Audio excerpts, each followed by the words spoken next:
Yo, it's your boy YoungMully. Now check this shit out, gang. The chief head security at the 2022 World Cup in Qatar, Abdullah Al-Nasari, has been speaking, and this is the shit he had to say. If you want to express your views on the LGBT cause, do so in a society where it will be accepted. Do not come and insult an entire society. We will not change the religion for 28 days. Now, Abdullah continued, if a fan raises a flag in a stadium and is taken away, it will not be because we want to offend him, but to protect him. If we don't, another spectator could attack him. If you buy a ticket, it is to attend a football match and not to demonstrate.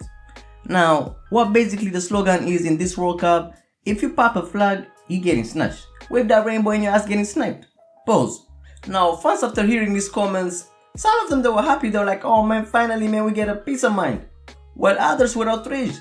They got mad as fuck and they were like, man, they're taking our rights and shit. Now, there were some rumors the England national team might boycott this shit, but man, we all know that they were just fronting. But however, regarding this matter, this is what Gareth Southgate had to say. It would of course be a big story, but this tournament would go ahead, and the fact is, unfortunately, the biggest issue that is non-religious and non-cultural is what happened with the building of the stadiums. There is nothing we can do about either, sadly. As soon as we have entered the tournament, that is the point we should decide what we have known for 4 years or 8 years, and is the stance against Qatar as a country. Should we protest against Qatar as a country or a specific issue? If it is Qatar as a country, we are intertwined as we have seen with Russia. Now, Gareth Southgate has kept it at Hana. Now let me elaborate what I'm saying. Because the world sometimes have agenda, you feel me? Because in the end of the day, money talks. And the world or the people in power tend to sleep on the issue that don't hurt their pocket.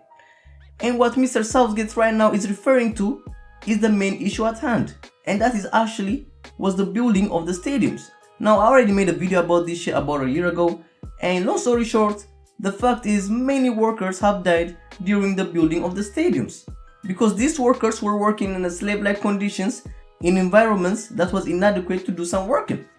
Some of them died because of the heat, some of them died because of the bad gears they were handed, and there was even a case of a guy who got electrocuted in the flat the Qatari officials gave him because some water leaked in. This particular guy, he was from India, he had a family, he came all the way to make some money, and this fucked up shit happened, man. Now, over 6,000-7,000 people have died since the project started 10 years ago.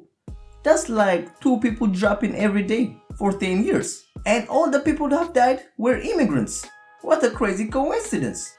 By the way, man, the real number is way higher because the immigrants from countries such as Kenya and Philippines are not included. And by the way, this 6-7k I mentioned does not include the numbers of the deaths that happened after the pandemic. Because after that they were like, fuck that man, to each his own. Ain't no telling if they were even given some masks.